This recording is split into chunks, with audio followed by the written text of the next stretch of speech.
జై శ్రీరామ్. శ్రీమాత్రే నమః. శ్రీ గురుభ్యో నమః. 2025 సంవత్సరం జూలై నెల 13వ తారీఖు నుంచి 2025 సంవత్సరం జూలై నెల 19వ తారీఖు వరకు కూడా ఈ వారం యొక్క వార ఫలితాలు ద్వాదశ రాశుల వాళ్ళకి ఏ విధంగా ఉండబోతున్నాయి, ఈ విషయాలు మనం చూద్దాము. అయితే ఈ విషయాలు తెలుసుకోవడానికి ముందుగా గోచార గ్రహ గమనాలు ఒక్కసారి పరిశీలిద్దాం.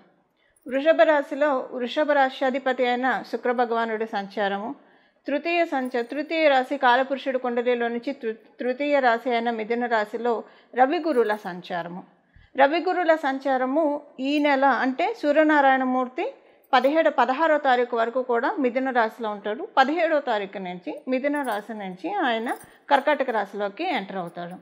అలాగే కర్కాటక రాశిలో బుధ భగవానుడు సంచారము, బుధ భగవానుడు 19వ తారీఖు వక్రగతిలోకి వెళ్తున్నాడు. సింహరాశిలో మంగళ కేతు సంచారము, కుంభరాశిలో రాహు భగవానుడి సంచారము, ఆఖరిదైన మీనరాశిలో శనీశ్వరుడు సంచారము. అన్ని రాశుల్ని చాలా చక్కగా చుట్టబట్టి వచ్చే ఏ గ్రహం యొక్క ఏ రెండు గ్రహాల యొక్క గమనాల ఆధారంగా మనం తిథుల్ని లెక్కగడతామో అలాంటి గ్రహాల్లో ఒకటైన చంద్ర భగవానుడు చాలా ఫాస్ట్గా తిరుగుతాడు. ఆయన ఈ వారంలో మకర రాశి మొదలుకొని మేషరాశి వరకు ఆయన సంచారం సాగుతుంది. అంటే మకర రాశి, కుంభరాశి, మీనరాశి, మేషరాశి ఈ 4 రాశుల్లో ఆయన సంచారం సాగుతుంది. ఈ రాశుల ఈ గ్రహగమనాల రీత్యా ఈ వారము ద్వాదశ రాశుల వాళ్ళకి ఎలాంటి ఫలితాలు ఉండబోతున్నాయి అన్న విషయాన్ని మనం చూద్దాం. అయితే ఈ వారంలో ఏమన్నా ప్రత్యేక అంశం ఉందా అంటే డెఫినెట్గా ఒక చిన్న పాయింట్ అయితే మనకి గోచర గ్రహస్థితులు సూచిస్తున్నాయి. ఇది అందరికీ అప్లికేబిలిటీ ఉంటుంది. అయితే ఈ అప్లికేబిలిటీ అనేది మనం వాడుకునే దాన్ని బట్టి ఉంటుంది. ఇప్పుడు ఇది మీకు అర్థమయ్యే విధంగా చెప్పాలంటే అసలు ఫస్ట్ ఆ విషయం ఏంటో చెప్పి అప్పుడు నేను అప్లికేబిలిటీ ఎలా చేసుకోవాలో మీకు చెప్తాను. ఎగ్జాంపుల్, మిథున రాశిలో గురు భగవానుడి సంచారం చాలా మంచిది అంటే యాక్చువల్గా కాలపురుషుడు కుండలిలోంచి తృతీయ స్థానం గురు భగవానుడికి బృహస్పతికి మారక స్థానం అని చెప్తుంది జ్యోతిష శాస్త్రం. అయితే అదే జ్యోతిష శాస్త్రం తృతీయ స్థానంలో గురు భగవానుడి సంచారము సౌభాగ్య యోగాన్ని కూడా కలగజేస్తుంది. సౌభాగ్య యోగం ఎలా కలగజేస్తుందంటే నేను జనరల్గా కాలపురుషుడు కుండలిలోంచి మనం పరిశీలిస్తే కనుక ఎప్పుడైనా గురు భగవానుడు మనకి కాలపురుషుడు కుండలిలోంచి కావచ్చు, మన జన్మరాశి జన్మలగ్న వశాత్తు కావచ్చు, తృతీయ స్థానంలో ఉంటే సహజంగా గురుబలం తక్కువ ఉన్నట్లు. కానీ ఇక్కడ ఆయన తత్వమే ఒక చెరుకు గడ. గురు భగవానుడు అంటేనే ఒక చెరుకు గడ. మనం ఎంత పీల్చి పిప్పి చేసినా స్వీటే ఇస్తాడు కానీ బెటర్ ఇవ్వడు. అయితే ఆయన ఒకవేళ శుభత్వాన్ని ఇవ్వలేకపోతే అశుభత్వాన్ని అయితే ఆయన ఇవ్వడు, కొంతవరకు కట్టడి చేస్తాడు. ఇంకా మరీ బాగోకపోతే మనం చెప్పలేం, కొన్ని కండిషన్స్ ఉంటాయి దేనికైనా. ఆయన గురు భగవానుడు తృతీయ స్థానంలో ఉంటే సహజంగా ఆయనకి 3 దృష్టిలు ఉంటాయి. పంచమ దృష్టి, సప్తమ దృష్టి, నవమ దృష్టి. సప్తమ దృష్టి ప్రతి గ్రహానికి ఉంటుంది. అయితే కొన్ని గ్రహాలకి ప్రత్యేక దృష్టిలు ఉంటాయి. అందులో ఒకటి ఏంటంటే గురు భగవానుడికి 5వ స్థానము, 9వ స్థానం ఇది ఆయన ప్రత్యేక దృష్టి. సప్తమ స్థానం ప్రతి గ్రహానికి ఉంటుంది.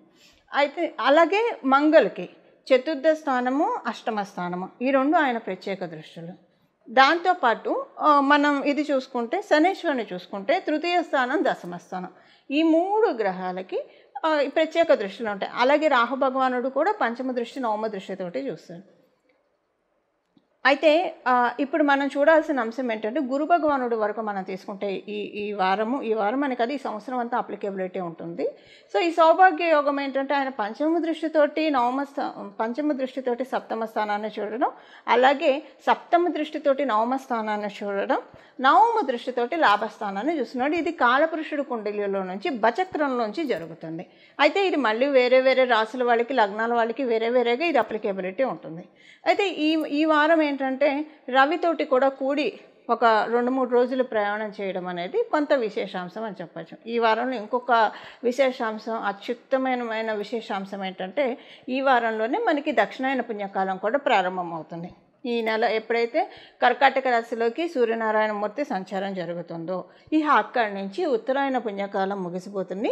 దక్షిణాయన పుణ్యకాలం మనకి స్టార్ట్ అవుతుంది. ఈ దక్షిణాయన పుణ్యకాలం ఉపాసనా బలం పెంచుకోవడానికి చాలా ఉత్తమమైన సమయము.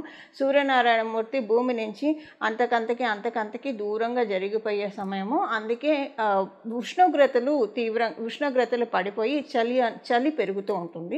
ఇది అలాంటి శుభ సమయము. అంటే దక్షిణాయన పుణ్యకాలం ఉపాసనకి చాలా అంటే చాలా మంచి సమయం. రెండు అసలు సర్వకాల సర్వావస్థలు ఉపాసనకి మంచి సమయాలే. ఈ దక్షిణాయన ఇంకొంచెం ఎక్కువగా చెప్తారు, ఎందుకంటే ఉపాసన ఎక్కువగా చేయాలి ఈ సమయంలో. ఇవి ఈ వారంలో ఉన్న గోచార గ్రహస్థితులు. ఇప్పుడు మనం ద్వాదశ రాశుల వాళ్ళకి ఎలాంటి ఫలితాలని గోచార గ్రహస్థితులు అందజేయబోతున్నాయి అన్న విషయాన్ని ఇప్పుడు మనం విడివిడిగా ప్రతి రాశికి పరిశీలిద్దాం. మేషరాశి వారికి ఈ వారం యొక్క ఫలితాలు మనం ఒకసారి చూద్దాం. మేషరాశిలో పుట్టిన వాళ్ళకి, మేష లగ్నంలో పుట్టిన వాళ్ళకి మీకు ఇప్పుడు ఒక రకంగా చెప్పాలంటే మంచి సమయంలోనే ఉన్నారు. గురు భగవానుడు రథ సారథ్యం వహిస్తున్నారు. కాకపోతే ఇప్పుడు గురుబలం తక్కువగా కూడా ఉంది, అది వేరే సంగతి. కానీ ఉన్నంతలో గురుబలాన్ని మీరు అందరికంటే ఎక్కువగా పోగు చేసుకుంటున్నారు. దానికి కారణం ఏంటంటే నేను మొదట చెప్పినట్లు సౌభాగ్య యోగం మీకే వర్తిస్తుంది. ఇంకా మిగతా రాశుల వాళ్ళకి కాలపురుషుడి కుండలి ప్రకారం చూసుకుంటే అందరికీ వర్తించినా మీకు స్పెషల్గా ఉంటుంది, అంటే కొంత ఎక్కువగా ఉంటుంది. మిగతా వాళ్ళ రాశులను బట్టి వాళ్ళకి సౌభాగ్య యోగం అనేది అప్లికేబిలిటీ ఉండదు, మీకు ఒక్కళ్ళకే ఉంటుంది. కాకపోతే కాలపురుషుడి కుండలిలో ఉన్నది ఎవరికైనా సరే 30% అందరికీ అప్లికేబిలిటీ ఉంటుంది, మీకు 100% అప్లికేబిలిటీ ఉంది. ఈ సమయాన్ని మీరు జాగ్రత్తగా సద్వినియోగం చేసుకోండి. అసలు మీకు తెలియకుండానే మీరు కొన్ని మార్పులు చూసుంటారు. ఇప్పుడు ఆయన తృతీయ స్థానంలో ఉండడం వల్ల కమ్యూనికేషన్స్ విషయాల్లో ఎలా మాట్లాడాలి, అంటే ఏం చేస్తే బాగుంటుంది, మనకి ఎలా ప్రొసీడ్ అవ్వాలి, ఏ విషయాన్నైనా ఒక ఫామ్గా ఎలా వెళ్ళాలి, ఆర్గనైజ్డ్గా ఎలా వెళ్ళాలి, సిస్టమాటిక్గా ఎలా మనం మన పనులను పెట్టుకుంటే మన పనులన్నీ చకచక అవుతాయి, వేగవంతంగా అవుతాయి. ఇలాంటివన్నీ ఆల్రెడీ విజ్డమ్ మీకు గడిచిన ఒక నెలలో వచ్చే ఉంటుంది. ఎందుకంటే గురు భగవానుడు తృతీయ స్థానంలో ఉండి చేస్తున్న పనే అది. సో అందువల్ల గురు భగవానుడు ఆల్రెడీ మీకు బ్లెస్సింగ్స్ ఇస్తూ ఉన్నారు. అయితే తృతీయంలో ఫస్ట్ 2 రోజులు సూర్యనారాయణమూర్తి కూడా సంచారం చేయడము ఇది చాలా మంచిది. అంటే మీరు ఏదైనా ఒక పని కోసం ప్రయత్నిస్తూ ఉంటే కనుక అది మీకు అవుతుంది. ఉదాహరణకి మీరు ఏదైనా ఉద్యోగానికి ఎదురు చూస్తున్నారు, మెయిల్ కోసం కావచ్చు, లేదా ఒక ఫోన్ కాల్ కోసం కావచ్చు, లేదా ఒక ఇంటర్వ్యూ అటెండ్ అవ్వడానికి కావచ్చు, వీటన్నిటికీ బాగుంది.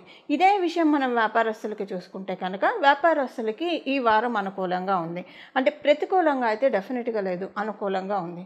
ఉద్యోగస్తులు కావచ్చు, వ్యాపారస్తులు కావచ్చు, ఈ వారం కొంచెము ఎలా ఉంటుందంటే అంతా బాగానే ఉంటుంది, ప్రశాంతంగానే ఉంటుంది. కాకపోతే ఒక చిన్న విషయం ఏంటంటే మీకు తెలియకుండానే పోస్ట్ మార్టమ్స్ ఎక్కువగా ఉంటాయి ఈ వీక్. పోస్ట్ మార్టం అంటే నా ఉద్దేశము గతంలో జరిగిన విషయాలన్నీ తలుచుకొని దుఃఖం పొంగుకొస్తుంది ఈ వారం మీకు. ఎందుకంటే అక్కడ ఉన్న గోచర గ్రహస్థితుల రీత్యా దీన్ని మీరు కట్ చేసుకోవాలి. ఇక్కడ ఈ పాయింట్ని మీరు జాగ్రత్తగా పట్టుకోవాలి. ఇప్పుడు మీకు గోచారంలో గ్రహదేవతలు ఇచ్చే టెస్టింగ్ ఇది. అసలు విషయం ఏముండదు. పోనీ అంటే ఎప్పుడైనా సరే గతాన్ని మనం ఎప్పుడు గుర్తు చేసుకుంటాం, ప్రస్తుతం ఏదైనా బాగోకపోతే ఎవరి వల్లైనా హర్ట్ అయినా దేనివల్ల అయినా కావచ్చు గతాన్ని మనం గుర్తు చేసుకుంటాం. ఇప్పుడు అలాంటి విషయాలు ఏముండవు. అసలు ఆధారం అంటే ఒక విషయం అంటూ ఏమీ లేకుండా మీలో మీరు కుమిలిపోయే అవకాశం ఉంది ఈ వారము. దీన్ని మటుకు మిమ్మల్ని మీరు నియంత్రించుకోవాలి. కారణం ఏంటంటే ఈ వారం ఉన్న గోచార గ్రహస్థితులు మనం చూసుకుంటే కనుక ఈ వారమే మనకి దక్షిణాయన పుణ్యకాలం కూడా ప్రారంభం అవుతుంది. కాబట్టి మీ రాశిలోనే సూర్యనారాయణమూర్తి చక్కగా ఎగ్జాల్టేషన్ తీసుకుంటాడు, అంటే ఆయన ఉచ్చ స్థానాన్ని పొందుతాడు. సో ఆయన దక్షిణాయనంలో ఉంటూ ఇప్పుడు ఉన్న గోచార గ్రహస్థితుల రీత్యా మీకు మంచి ఫలితాలను ఇవ్వడానికి కేతు భగవానుడు అడ్డు చెప్తున్నాడు. ఆయన సింహరాశిలో అంటే మీకు పంచమ రాశిలో ఉండడం వల్ల కొంత అడ్డు చెప్తున్నాడు. కాబట్టి మీకు ఏంటంటే బాధ, దుఃఖము ఇవి కలుగుతాయి ఖచ్చితంగా. ప్లానెట్స్ టెండెన్సీని బట్టి కలుగుతుంది. పోనీ దానికి కారణం కూడా ఉండదు. ఏదైనా ఒక బాధ వచ్చిందంటే కారణం ఉందంటే ఉండదు. అదేమవుతుందంటే మీకు తెలియకుండానే మనసు కోతి కాబట్టి మీ చిన్నప్పటి దగ్గర నుంచి మొత్తం మీ లైఫ్ అంతా రీల్ వేసి సినిమా చూపిస్తూ ఉంటుంది. అప్పుడు అలా జరిగింది. పోనీ ఆ రీల్లో మంచి విషయాలు వస్తే పర్వాలేదు, మధుర జ్ఞాపకాలు, మధుర స్మృతులు అనుకోవచ్చు. ఇవన్నీ కూడా చేదు జ్ఞాపకాలు. ఓకే, విషన్ లాంటి స్మృతులు అవన్నీ మనకెందుకు? సో వీటికి మీరు దూరంగా ఉండాలి. ఇలా ఎందుకు జరుగుతుంది ఈ వారం, ఇది మీరు కనిపెట్టాలి. ఇలా జరగడానికి కారణం ఏంటంటే మీకు వచ్చే ఆపర్చునిటీస్, వీటి మీద మీరు ఈ వారం బాగా ఫోకస్డ్గా పెట్టి, అంటే మీరు చేసే వృత్తి వ్యాపారాల్లో ఈ వారం బాగా ఫోకస్డ్గా వెళ్ళే ఛాన్స్ ఉంది. అంటే 2 ఉన్నాయండి, ఇది మీరు గమనించాలి. అయితే ఏమవుతుందంటే ఎప్పుడైనా చెడే ఫాస్ట్గా ఉంటుంది, మనం అంతే కదా, చెడే ఫాస్ట్గా మనకి ఎక్స్పీరియన్స్ అవుతుంది. ఈ చెడు ఫాస్ట్గా ఎక్స్పీరియన్స్ అవ్వకుండా ఉండాలి అంటే కనుక ఎక్స్పీరియన్స్ అయితే ఈ వర్క్ ఫోకస్ పోతుంది, మీకు వచ్చే అవకాశాలు కూడా పోతాయి. అందువల్ల మీరు మీ పని మీదే, పనే దైవం, పని మీద కాన్సన్ట్రేషన్ పెట్టండి. సత్ఫలితాలను అందుకోండి. ఇది అందరికీ అప్లికేబిలిటీ ఉంటుంది. విద్యార్థులకి, అలాగే ఉద్యోగస్తులకి, వ్యాపారస్తులకి అందరికీ ఇది అప్లికేబిలిటీ ఉంటుంది. అయితే గృహిణుల మాట ఏంటండి, సీనియర్ సిటిజన్స్ మాట ఏంటండి అంటే, ఇప్పుడు గృహిణులైనా మీరు ఇల్లు చక్కగా అన్నీ పెడితేనే కదా ఇప్పుడు మీ శ్రీవారు చక్కగా కార్యాలయానికి వెళ్ళి వారి విధిని నిర్వహించి రావాలన్నా, మీ పిల్లలు బాగా ఉండాలంటే బ్యాక్ బోన్ మీరు, పిల్లర్ మీరు. గృహిణులు అంటే పిల్లర్ అంతే ఒక ఇంటికి. అందుకే ఇంటిని చూసి ఇల్లాలని చూడమని చెప్తారు. సో ఇలాంటి బ్యాక్ బోన్ అయిన మీరు బాధపడుతూ కూర్చుంటే ఇంటి వ్యవస్థ అంతా అస్తవ్యస్తం అవుతుంది. సో అక్కడ అలా ఇండైరెక్ట్గా ఎఫెక్ట్ పడుతుంది. అందువల్ల ప్రత్యేకించి ఇలాంటివి సీనియర్ సిటిజన్స్ అయితే కనుక ఆరోగ్యానికి ఎఫెక్ట్ పడుతుంది. మానసికంగా నలిగిపోతే ఏముందండి, ఫస్ట్ ఆరోగ్యం మీదే కదా ఎఫెక్ట్ పడేది. సో ఇలాంటిది ఏం లేకుండా, కాకపోతే ఇక్కడ ఒక గుడ్ పాయింట్ ఏంటంటే సీనియర్ సిటిజన్స్కి ఈ పాయింట్ అప్లికేబిలిటీ లేదు, అంటే 20% ఉంది, మ్యాక్సిమం లేదు. అండ్ ఇంకోటి, మీరు చూసిన అనుభవాల మీద ఇదంతా చెప్పండి. ఒక వెంట్రుక వాసి అంతే కదా, ఎన్నో చూసి ఈ ఏజ్కి వచ్చి ఉంటారు, ఈ స్థితికి వచ్చి ఉంటారు. అందువల్ల ఒక ఏజ్ని బట్టి మనం తీసుకునే కెపాసిటీ పెరుగుతూ ఉంటుంది. సో మీ ఏజ్కి కావచ్చు, మీకున్న అనుభవానికి కావచ్చు, ఇది పెద్ద మీకు అనిపించకపోవచ్చు. అందుకే 80% మీకు అప్లికేబిలిటీ లేదు, 20% ఉంటుందని చెప్తున్నాను. ఎందుకంటే అసలు అంటూ ఉంటుంది కాబట్టి ఆ 20% లేకుండా మీ పిల్లల గురించి మీరు బెంగా బాధ పెట్టుకోకండి. ఇప్పుడు ఎవరైనా సీనియర్ సిటిజన్స్కి పిల్లల గురించే కదా, అది పెట్టుకోకుండా మీరు ఒకవేళ బాధ వచ్చినా నా పిల్లలు బాగుంటారు, నా పిల్లలు నాతో బాగుంటారు, నా పిల్లలు వాళ్ళు బాగుంటారు, వాళ్ళ జీవితం చక్కగా ఉంటుందనే విషయాన్ని స్ట్రాంగ్గా మైండ్లో రిజిస్టర్ చేసుకోండి. నిజంగా అదే జరుగుతుంది. లేదా మీరు బాధపడుతుంటే అలాంటివే ఎక్కువగా వస్తాయి. అంటే ఈ వీక్ నేను చెప్తున్నాను కదా, మీరు ఒక స్లాట్ అనేది మిస్ అయిపోతారు. మేషరాశి మేష లగ్నంలో పుట్టిన వాళ్ళకి యూనివర్స్ ఒక స్లాట్ ఇస్తుంది, అదృష్టం అనే స్లాట్ ఇస్తుంది. ఈ స్లాట్ని మీరు ఎవరెవరు బుక్ చేసుకుంటారో, ఎవరెవరు రిజిస్టర్ చేసుకుంటారో చేసుకొని దీన్ని మిస్ అవ్వకుండా పట్టుకోవడానికి ప్రయత్నించండి. ఇది ఈ వారం యొక్క గోచర గ్రహస్థితుల ఫలితాలు మేషరాశిలో పుట్టిన వాళ్ళకి. ఈ వారం చేసుకోవాల్సిన పరిహారం ఒక చిన్న నామజపము. దీన్ని మీరు మంత్రంగాను, బీజాక్షరాలు చేరిస్తే మంత్రంగాను అనుష్ఠించవచ్చు. అంటే మీరు స్నానమైన వెంటనే శుచిలయ్యి అప్పుడు మీరు మంత్రంగా చదవచ్చు, ఓంకారాన్ని చేర్చుకొని. లేదు సర్వకాల సర్వవస్థలందు పఠించాలి అంటే కనుక ఓంకారం ఇలాంటివి చేర్చకుండా నామంగా కేవలం నామమాత్రంగా చదివితే అది నామజపం అవుతుంది.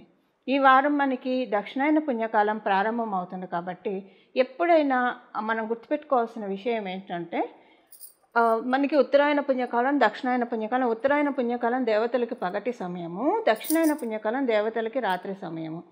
సో మనకి కాలగతులు 6 నెలలు రాత్రి, 6 నెలలు పగలు దేవతలకి ఇలా ఉంటుంది.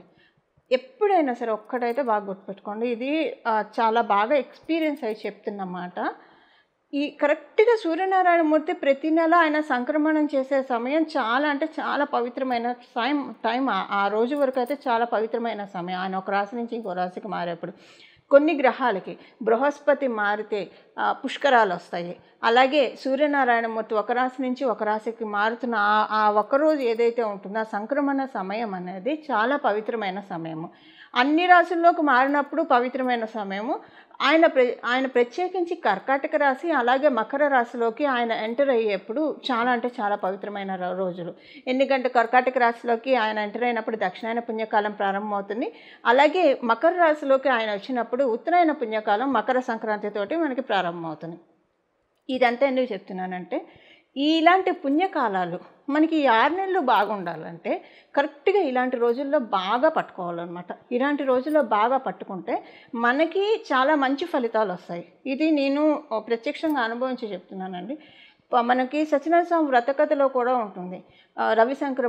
రవి సంక్రమణ దినాలలో, అలాగే ఏకాదశి రోజు, పౌర్ణమి రోజు ఇలాగా మనం సత్యదేవుని వ్రతకథ చేసుకుంటే చాలా మంచిదని. ఈరోజు కుదిరితే సత్యనారాయణ స్వామి వ్రతం చేసుకోవడానికి ప్రయత్నించండి. ఒకవేళ కుదరకపోతే మీ ఇంటి దగ్గర సత్యదేవుని ఆలయాలు ఏమైనా ఉంటే వాటిని వెళ్ళి దర్శించుకురావడానికి ప్రయత్నించండి. అది కుదరలేదు, ఎవరికైనా కొంత అన్నదానం చేయడానికి ప్రయత్నించండి. అది కూడా కుదరలేదు, ఇప్పుడు నేను చెప్పబోయే నామాన్ని ఈ రోజంతా కూడా, ఈ వారం అంతా జపించుకోండి, ఈ రోజంతా జపించుకోవడానికి ప్రయత్నించండి.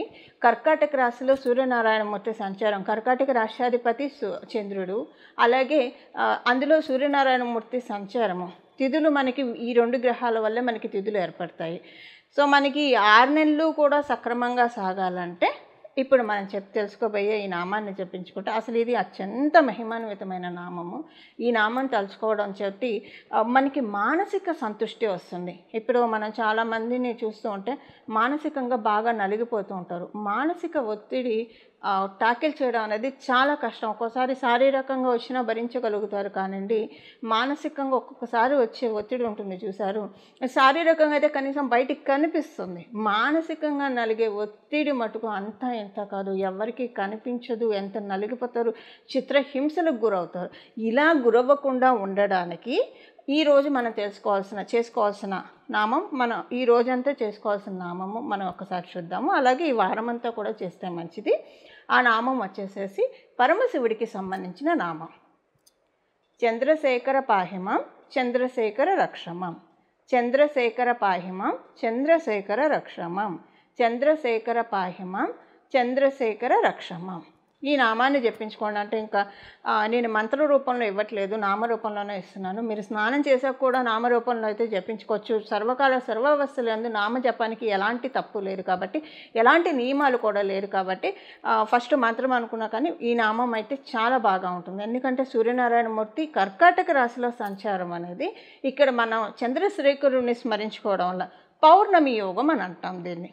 ఎలా పౌర్ణమి యోగము?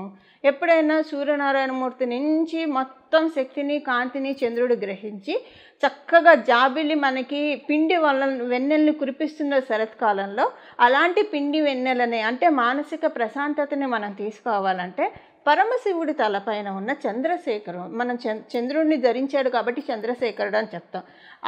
ఈ నామంతో కనుక స్వామివారిని ధ్యానిస్తే మనసుకి ఎంత ప్రశాంతత ఉంటుందంటే ఇది మాటల్లో చెప్పలేమండి. ఎవరికి వారు అనుభవించి తీరాలి. ఒక్కసారి మానసిక ప్రశాంతత ఎలా ఉంటుంది అనేది ఒక్కసారి ఎక్స్పీరియన్స్ అవ్వండి. తర్వాత ఈ నామాన్ని మీరు వదలమన్నా వదలరు, అంత అద్భుతంగా పనిచేస్తుంది. ది బెస్ట్ మెడిసిన్ ఈ నామం అని చెప్పడంలో ఎలాంటి సందేహం లేదు. భగవంతుడి మీద పూనికతోటి, భగవంతుడి మీద నమ్మకంతో ఈ నామాన్ని మనం అందరం జపించి మనకున్న అంటే భగవంతుడి నామాన్ని జపించడం వల్ల ఆయనకి మనం చేసే ఫేవర్ అంటూ ఏమీ ఉండదు. మనల్ని మనం ఉద్ధరించుకోవడానికే భగవంతుడిని పూజించేది, ప్రార్థించేది దేనికైనా సరే. సో ఈ నామాన్ని పట్టుకొని చక్కగా ఉన్నాం. దక్షిణాయన పుణ్యకాలం కావచ్చు, ఉత్తరాయణ పుణ్యకాలం కావచ్చు, ఆత్మీయ బంధువులారా ఈ రోజులను మటుకు అస్సలు విడిచిపెట్టకండి. మనకున్న ఈ 6 నెలలు బాగా ఉండాలంటే ఈ 2 రోజులు అంటే విడిగా కూడా మనం చేసుకోవాలి. ప్రత్యేకించి ఈ 2 రోజులు ఇప్పుడు మీరు మీ పుట్టినరోజు, మీ పెళ్లి రోజు వస్తే ఎంత స్పెషల్గా సెలబ్రేట్ చేసుకుంటారు.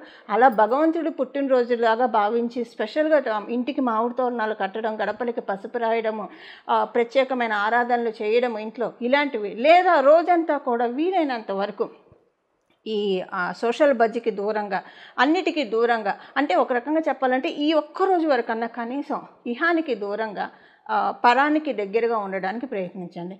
పరానికి దగ్గరగా ఉండాలంటే పరదేవతను పట్టుకోవాలి. అమ్మవారు కావచ్చు, అయ్యవారు కావచ్చు, మీ ఇష్టం ఎవరినైనా పట్టుకోండి.